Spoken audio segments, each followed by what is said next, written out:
just hasn't been able to get these wins and start getting that momentum building, and your confidence is starting to go, your momentum and your confidence is going to start to dip when you think, you know what, I play against Kyiv and a lot. In the tournament that you and I commentated a few weeks ago, he was the one that eliminated Kyiv and put him into losers. So he's got to be feeling himself, but he just wasn't able to get his foot in the game.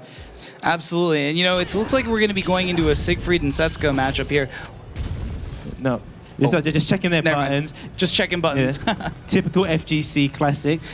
Button checking is an important part. For those of you at home who don't actually know, this might be your first time tuning in to an event. A button check, essentially, when you come to these events, people play on various controllers, pads, and it's really important to sit down, adjust your buttons to your usual settings. No one wants to sit down, press your circle button on your controller and accidentally get the wrong input. So this is something for those, to your first offline, something Dex has had to learn as well, is this is a button check. And so now we're actually be going into the real match, and you guys have a little bit of inside info there. That's right. If you don't check your buttons, you could be dropping rounds, and that's exactly what you do not want to do when it comes to tournament, man. You don't want to be giving away games. But this is the real match. Let's go. He's going to stick with the main Setsuko, and we got Siegfried here from Pantocrator. It's one thing I really want to see from Pantocrator is him to really get some of that offense started. He's an interesting Siegfried player from my perspective because, like you mentioned in the tournament we commentated a bit ago, not only does he heavily focus on the neutral game, but he has the ability to just flip the switch and go into heavy stance transitions and keep his opponents mixed. Yeah, you're seeing that now as well. He said he's very an advocate of the stance as well. Nice work, pushes him towards the wall. There he goes, spinning. Good block and good punish there from Woahhzz.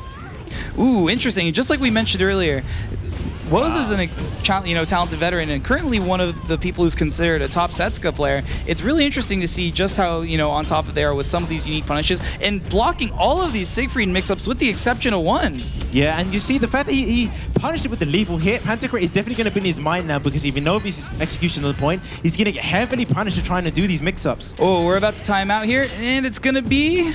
Wow! Ooh. Is this the first time out of the whole? I believe that's the first time out of the whole tournament, and that's just very telling for these two veteran players. And one thing to also make note of is that Woahhzz is almost fully complete on his mechanics. So right now he is a fully empowered long-range poke and going to get some additional tools to help him deal with Siegfried's pressure shortly. Nice work. Good stuff there with 2A. And this is that poking style that he was doing the whole tournament. And it's really frustrating opponents there. Look, just poking away, just stabbing at his toes. Death by 1,000 cuts. And Pantocrator loves that move. We've seen him hit a ton of people and get a lot of ring outs in the training room with it. Nice work. There we go. The stance bit. Boots. Catches him jumping. Still has Dark Legacy up. Gets punished. Wow. Catches him with the low. Forces the block. Wow, one more hit. Coming back. Woahhzz yellow guard gauge and able to catch Pantocrator through the pressure and maintain that dominance. Still up 2 rounds to nothing, and Pantocrator coming in with 2 full bars of meter. That round was just complete small compact caliber from Woahhzz, and when it needed, that's when he opted for the launch. Absolutely incredibly smart, play by Woahhzz. And there it is, Soul Charge wanting to maintain that dominance. This is going to be really hard for Pantocrator to deal with. He's going to have to, be very conscious of the lethal hit that Setsuko now has available. And especially, even more so, he's going to have to eventually use some of this meter he's sitting on. He's sitting on 2 full bars. Oh, is this going to hit the wall? He's going to get the wall combo as well. Oh, and there go. Woahhzz takes it. Unfortunately, dying with full resources. And remember, a lot of the times, for those at home, you always have these meters available at the round that's if you're on your last round for a loss, because that you get a full meter for free. You can use it to soul charge, get opponents off you. You can use it for the CEs, which are those major attacks, and the soul attacks, which can be used as combo extenders in certain characters, as well as major attacks. But you always want to be able to use those resources. Yes, you do not want to die with a lot of them stacked. There's not a lot of counterplay except resist impact, and a lot of times it's got to be the hardest of reads to even make use of it. Absolutely. And Pantocrator, again, already into major life deficit in Dark Legacy. Solid defense and great RI or GI there. Repositioning. Woahhzz stayed on the ground, didn't have to worry about the mix-up. Another block and punish. Oh, nice. Oh, it's going to be a ring out. And yes, it is. There it is. Pantocrator loves using that move, and I hate to see him land it. Totally scumbag move there. But this is what he needs, though. There's early starts. Nice work. Gets to the counter hit. Oh, that missed completely. Interesting, must have been a little bit off axis there. Woahhzz putting the pressure back on, using that jump into great effect, catching a lot of steps as well. Nice, gets the flip over, uses the break attack to keep him in position, wants to maintain this wall pressure, but he's getting beat up. Ooh, good interrupt there again. Woahhzz, just like you said, keeping it small caliber and not allowing Pantocrator to really get much started. Ooh, gets the lethal hit. He's got Dark Legacy, the bubble into the CE as well. This is going to be huge. Maybe not inherently a lot of damage on the side of things, but is at least going to get him a lot of stacks for that early Dark Legacy. It's going to leave him at 6 and only 6 more in order to get access early, which is going to be a huge game changer considering he already has 1 round up. Oh, he doesn't finish the string, and you can see Woahhzz just waiting for it. Pops the Soul Charge though, trying to catch him step in. Oh! Oh, wow, this is what Pantocrator need now. He's up 2 rounds, so the momentum's all on his side. Pantocrator really kind of coming alive here. Great step by Woahhzz and solid RE, taking a note from Dexys' Siegfried. Nice a clash. It goes in his favor, gets the guard break.